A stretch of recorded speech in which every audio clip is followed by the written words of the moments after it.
Bonjour à tous, mesdames et messieurs. Vous suivez C'est en vérité dans Matin Bonheur. Acquitté le mardi 15 janvier, puis libéré le jour suivant, l'ancien président ivoirien Laurent Gbagbo et Charles Blé Goudé sont en prison. Cela après un nouvel appel déposé par le procureur de la Cour pénale internationale à la chambre d'appel. Jamais un procès n'a eu autant de rebondissements ayant donné lieu à diverses réactions. D'un côté, les partisans des acquittés fustigent le système de la CPI. De l'autre, les victimes de la crise post-électorale se sentent lésées par les décisions d'acquittement de Laurent Gbagbo et de Charles Blé Goudé. Elles réclament justice. Mesdames et messieurs, que se passe-t-il réellement à la CPI? Le bureau du procureur de la CPI est-il en droit de faire appel? Que deviennent les victimes au milieu de toutes ces procédures judiciaires? Autant d'interrogations qui demandent des réponses, car les Ivoiriens veulent savoir. Nous recevons sur le plateau de Instant Vérité Éric Aimé-Sémian, le président de l'Observatoire ivoirien pour les droits de l'homme, OIDH. Bonjour, monsieur. Bonjour, madame. Bienvenue à Instant Vérité. Alors, depuis 2014, l'OIDH s'intéresse de près à l'affaire Laurent Gbagbo, Charles Blé Goudé. Donc, vous suivez le procès depuis son ouverture en 2016. C'est cela? Oui, c'est cela. Merci. Merci de nous donner cette opportunité. Il y a que un procès comme celui-là mérite d'être observé. Des élections s'observent, mais un procès également, il s'observe. L'objectif de l'observation d'un procès n'est pas de vouloir forcément qu'il y ait acquittement ou qu'il y ait condamnation, mais c'est à tout le monde de s'assurer que le processus judiciaire, n'est-ce pas, soit conforme aux standards internationaux en la matière et que la décision qui sera rendue soit plus ou moins conforme au déroulement du procès. Voilà donc l'objectif. 82 témoins. Plus de 10 000 documents présentés. 15 000 documents. 15 000 documents, oui, présentés devant les juges. Des années de procès. Votre regard au plan juridique? Écoutez, un procès pour des faits de crimes contre l'humanité, ce n'est pas un procès facile. Donc on peut bien comprendre que le procès puisse prendre du temps. Voilà, la procédure concernant M. Laurent Gbagbo a débuté en 2011, mais le procès à proprement parler s'est ouvert le 28 janvier 2016. Donc nous sommes à presque 3 ans de procès et les derniers développements de ces derniers mois ont été sans doute les plus intéressants. Le 15 janvier, nous nous attendions à 2 décisions. Ces 2 décisions qui étaient attendues, une sur le fond et une sur la libération ou pas. Voilà, donc les 2 décisions étant intervenues, le bureau du procureur était tout à fait dans son droit de former appel contre ces décisions, conformément à l'article 81 du statut de Rome. Alors, donc finalement, vous venez de le dire, les décisions sont tombées le 15 janvier et donc les co-accusés sont blanchis. Y a-t-il eu problème? Non, il n'y a pas de problème à proprement parler. C'est 2 décisions qui ont été rendues. La première porte sur le fond, c'est-à-dire sur leur acquittement. Ils ont été acquittés par la chambre de première instance, la chambre de première instance 1, qui a estimé. La chambre ne dit pas qu'ils n'ont pas commis les faits qui leur sont reprochés. La chambre dit qu'en l'état des preuves apportées par le bureau du procureur, il n'est pas possible à la chambre, n'est-ce pas, de retenir leurs responsabilités. Alors, voilà. Ça, c'est la question de fond. Et la conséquence directe, c'est que la chambre a décidé automatiquement de les mettre en liberté.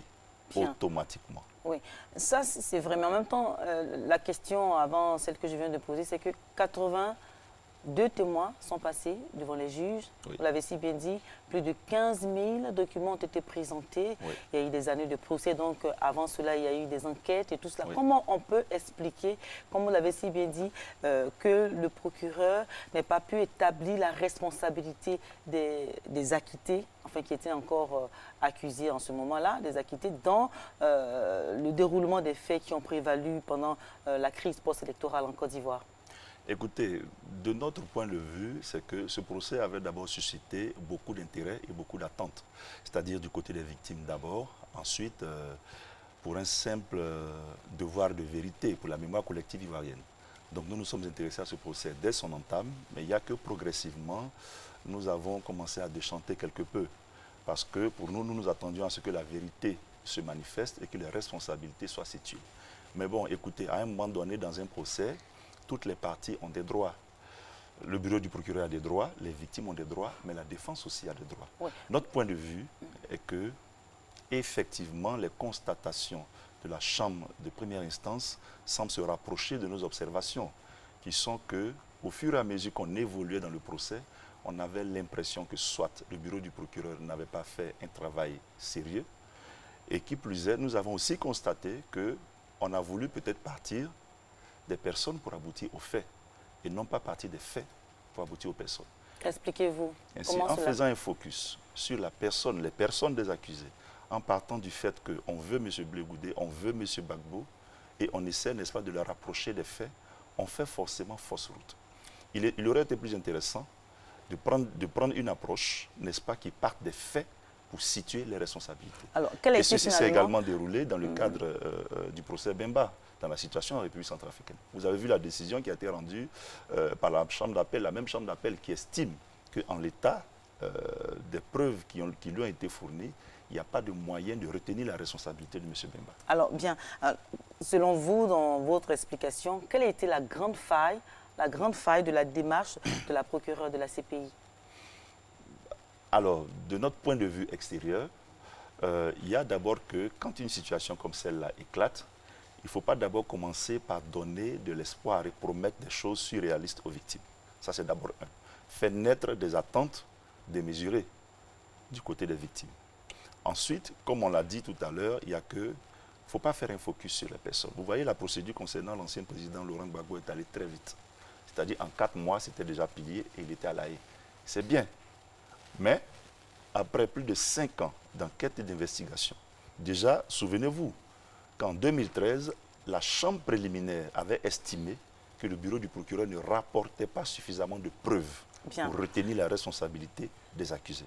En ce moment, nous avions déjà tiré la sonnette d'alarme en disant, attention, il faut faire attention, c'est-à-dire qu'il faut faire un travail plus sérieux en trouvant de vrais documents, en trouvant, n'est-ce pas, de vraies preuves. Autrement dit, le travail a été quelque peu...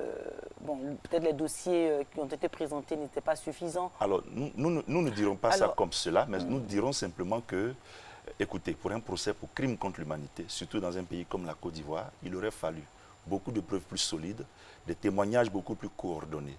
Parce qu'à un moment donné, on avait l'impression que les témoins qui se succédaient donnaient l'impression de plutôt rendre service aux accusés.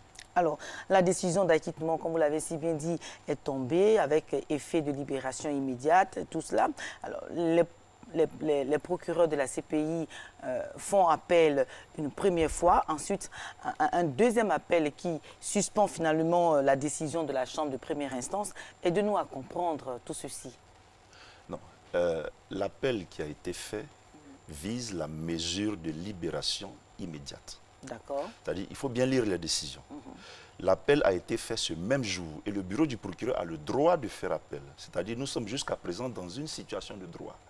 Ça aurait été la défense qu'elle aurait fait pareil. C'est-à-dire, si M. Gbagbo avait été condamné, la défense aurait fait pareil. Donc, le droit de faire appel, c'est une voie de recours qui existe dans l'ensemble des systèmes juridiques que nous connaissons.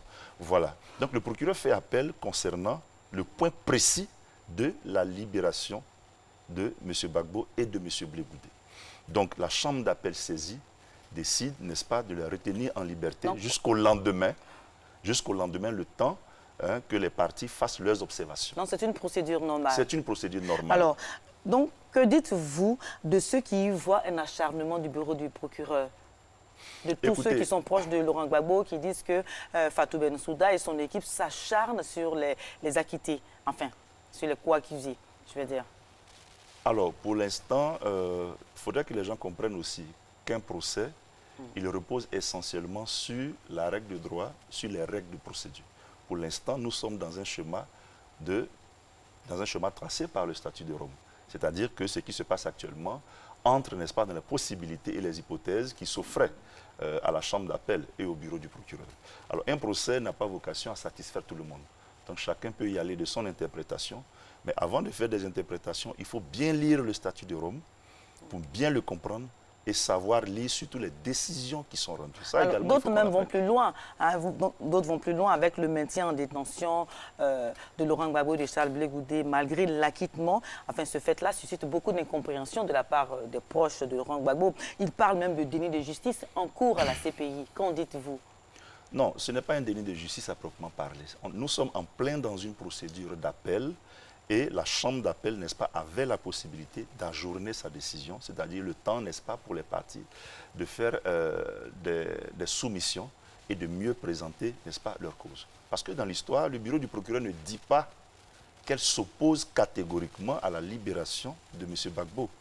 Elle dit simplement qu'elle fait appel parce qu'à tout le moins, elle estime que la chambre d'instance aurait dû prononcer une mesure de liberté provisoire assortie de conditions pour lui permettre d'assurer, n'est-ce pas, la représentation des accusés, éviter les risques de fuite et puis éviter que les accusés, de son point de vue, ne puissent, je veux dire, influencer les victimes et éventuellement les témoins. Non, justement, parlons des victimes. Alors, elles se sentent exclues du processus de justice qui a été fait. Elles protestent contre la libération de Laurent Gbagbo et de Charles Blé Goudé. Elles estiment que leurs droits ont été bafoués. Alors, est-il vrai que les victimes ont été exclues dans ce processus-là? Non, nous ne dirons pas ça comme ça. Peut-être bien plus en amont, nous dirons que le statut de Rome est très sélectif sur la qualité de victime. Et ça s'est bien passé. C'est la première fois qu'une juridiction internationale reconnaît le droit aux victimes de participer aux procédures par l'intermédiaire de leurs représentants, c'est-à-dire la représentante légale des victimes. On comprend le désarroi des victimes et c'est tout à fait normal que les victimes manifestent. Mais là où il ne faut pas commettre d'erreur, c'est au niveau des slogans qui sont scandés au cours des manifestations et c'est au niveau, n'est-ce pas, des destinataires des cris de cœur des victimes. Alors, donc, les victimes n'ont pas à s'en prendre à l'État de Côte d'Ivoire ou aux accusés. Les accusés se défendent, ils sont partis au procès. Ça aussi, il faut le comprendre. Les victimes doivent s'en prendre, n'est-ce pas, à la représentante légale des victimes qui est partie prenante dans le procès. Ou bien encore au bureau du procureur. Expliquez-vous pourquoi? Non, parce que les victimes participent à la procédure par l'intermédiaire de leur représentante légale. Ainsi, si acquittement il y a eu, les accusés se frottent les mains et c'est normal, c'est de bonne guerre. Non, finalement, les victimes sont les grandes perdantes de ce procès-là. Non, pas nécessairement les grandes perdantes, mais ça veut dire que le procès continue. Il faudrait que les victimes, n'est-ce pas, collaborent plus avec la représentante légale des victimes et lui demandent de faire encore plus d'efforts. Pareil au bureau du procureur. Moi, je pense que les cris de cœur des victimes doivent aller à l'endroit du bureau du procureur et à l'endroit de leur représentante légale. Sinon, dans un procès comme celui-là, il y a deux issues. Il y a soit l'acquittement, ça veut dire que les accusés ont gagné, les victimes et le bureau du procureur ont perdu. Bien. Et il y a soit la condamnation, ça veut dire que les victimes et le bureau du procureur ont gagné. Finalement, dans ce cas d'espèce-là, qui doit indemniser les victimes? Deux hypothèses.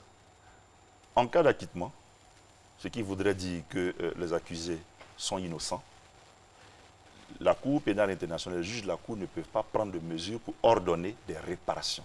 Ça veut dire qu'il n'y a pas de réparation pour les victimes si M. Gbagbo est acquitté. C'est dans ce chemin que nous sommes. Dans ce chemin d'acquittement, en attendant, n'est-ce pas, que la chambre d'appel soit officiellement saisie de l'appel sur le fond. Mais, même s'il y a acquittement, vous savez, il y a un service, le Trust Fund pour les victimes, qui n'est pas un organe de la Cour, mais qui est un organe relié à la Cour, qui procède, n'est-ce pas, par des indemnisations forfaitaires à titre provisoire, pour, n'est-ce pas, régler les situations où les victimes seraient dans des besoins urgents. Et je pense que ce processus a déjà commencé parce qu'il y a eu un montant de 800 000 € qui a déjà été obtenu et décaissé par le Trust Fund pour les victimes de la crise ivoirienne, notamment dans cette affaire. Bien, Monsieur Sémian, vous savez très bien ce qui s'est passé en Côte d'Ivoire quand il y a eu cette décision-là. Il y avait d'un côté les partisans de Laurent Gbagbo qui étaient vraiment dans une liesse populaire. Il y a de l'autre côté aussi, il y avait ces victimes-là qui se sont senties, je vais dire, frustrées par cette décision. Alors, pensez-vous, en tant qu'observateur, pensez-vous que la libération de Laurent Gbagbo peut-elle apporter la réconciliation en Côte d'Ivoire? D'accord, merci. Je voudrais me reprendre pour dire que dans le cadre d'un procès, il ne faut pas faire un focus sur les personnes. Ce qui doit nous intéresser, nous guider, au-delà de tout, ce sont les faits. C'est-à-dire, il y a eu 5 faits majeurs, 16 décembre, 25 février, etc. Partons de ces faits pour aboutir, n'est-ce pas, à la vérité. Alors, la réconciliation passe nécessairement par l'issue de ce procès. C'est très important parce que, quoi qu'on dise, les accusés sont demeurés populaires auprès d'une certaine population ivoirienne. Le fait qu'ils aient passé de nombreuses années en détention est déjà à prendre en compte parce qu'au regard du droit international, le droit d'être jugé dans un délai raisonnable est aussi à prendre en compte. 8 ans de détention pour l'un, 5 ans pour l'autre, sans une décision définitive. On estime que c'est déjà assez, donc il faut une décision. Mais la réconciliation en Côte d'Ivoire, c'est une question plus grande qui demande, n'est-ce pas, que tout un faisceau d'éléments soit mis dans la balance.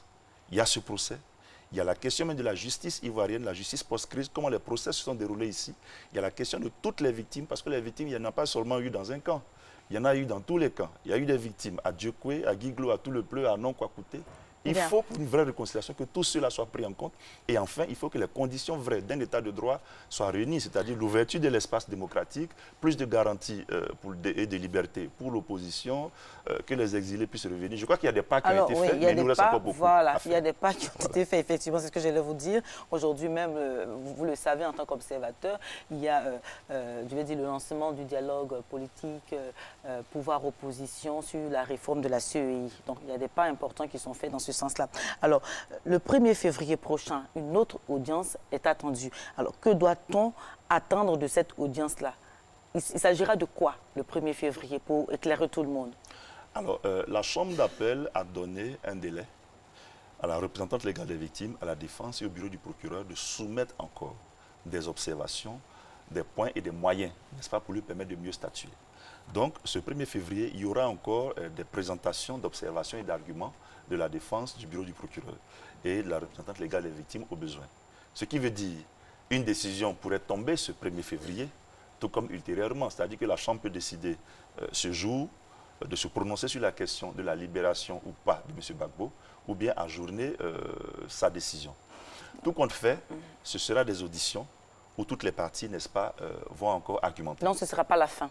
Non, ce ne sera pas la fin. Ça peut être la fin si la Chambre d'appel estime être en possession d'assez d'éléments lui permettant sans équivoque, n'est-ce pas, de se prononcer. Alors, vous le savez, le 16 janvier également, le procureur a dit qu'elle allait faire appel. Hein. Elle allait faire appel définitivement sur, comment je vais dire ça, la décision d'acquittement. Alors, quels sont les différents schémas possibles que dans la suite des événements, si cet appel du procureur est fait? Alors, si cet appel du procureur est fait, ça rouvre le débat sur le fond. C'est-à-dire que le procès continue, un peu comme si on le reprenait à un autre degré. Mais la question... Une reprise du procès? Pas tout à fait une reprise, mais une continuation du procès en revenant, n'est-ce pas, sur les éléments qui ont été versés en première instance. Mais c'est ce que justement certains partisans de Laurent Gbagbo ne comprennent pas. Expliquez-nous, une reprise du procès, mais ils sont acquittés. Donc qu'est-ce qu'ils font? Ils restent toujours en détention? Ils sont maintenus en détention ou bien non, ils sont... Un appel a un effet dévolutif. Ça veut dire que la décision qui a été rendue est prise en considération, mais elle n'est pas définitive. Est-ce que vous comprenez? La décision d'acquittement n'est pas encore définitive tant que nous sommes en appel. Ça veut dire que les juges d'appel vont encore se prononcer sur la culpabilité ou l'innocence des accusés. Mais la question préalable, qui est celle de la libération, sera déjà vidée.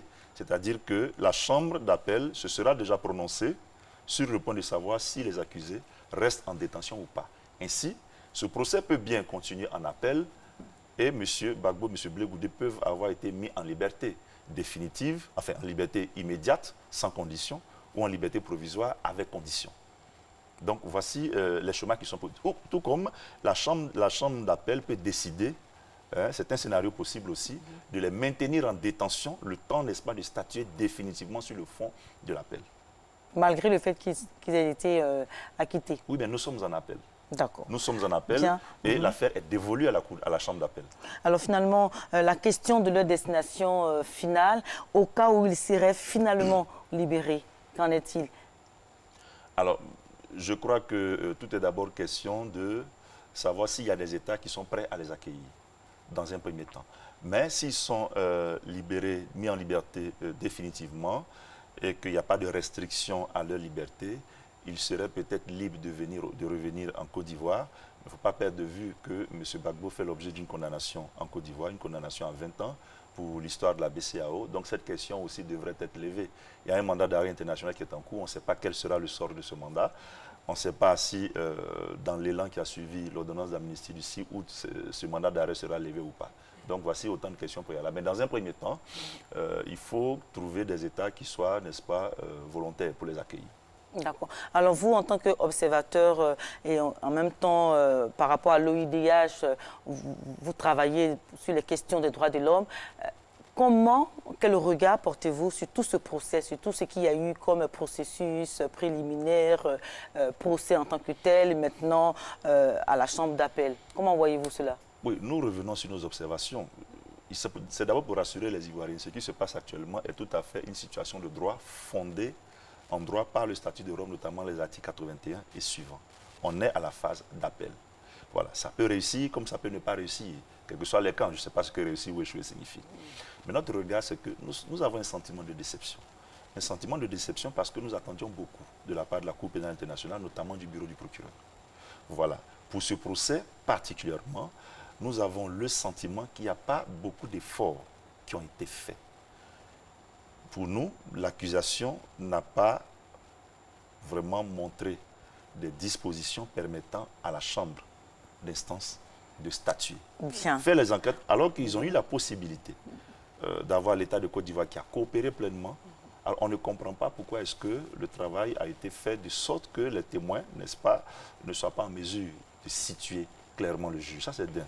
De deux, on a l'impression qu'ils ont voulu faire un focus sur les personnes, au lieu Vous revenez à votre première observation. Voilà. Et de façon plus globale, oui, nous attendons également de la Cour pénale internationale des poursuites équitables, c'est-à-dire des poursuites qui puissent situer les responsabilités dans tous les camps qui sont affrontés en Côte d'Ivoire. Bien. Raison pour laquelle nous disons que Côte d'Ivoire 2, qui a été annoncé à grand renfort de publicité, devrait voir le jour pour permettre également d'autres poursuites et nous aider à aller à une réconciliation vraie. Parce qu'il faudrait que les Ivoiriens s'assurent. Oui. Quand la CPI s'invite dans un débat, alors, elle ne ressort pas aussi facilement. Bien. Voilà, elle peut satisfaire certains à un moment donné. La CPI va jusqu'au bout. Voilà, on espère. Et notre rôle est un rôle d'acteur de plaidoyer pour pousser la Cour pénale internationale à aller jusqu'au bout. La situation en Côte d'Ivoire n'est pas la même que la situation en République centrafricaine, n'est pas la même que la situation en République démocratique du Congo. Ce qui nous intéresse, c'est que toutes les parties puissent être poursuivies et que toutes les victimes de tous les bords, de tous les camps, puissent être restaurées dans le droit. Bien, merci beaucoup, messieurs Eric et messieurs Mion, pour ces éclairages sur l'affaire Laurent Gbagbo et Charles Blé Goudé. Je rappelle que vous êtes le président de l'Observatoire ivoirien pour les droits de l'homme, OIDH. Mesdames et messieurs, merci d'avoir suivi Instant Vérité. Matin Bonheur se poursuit. Restez avec Alix et Marco pour la suite.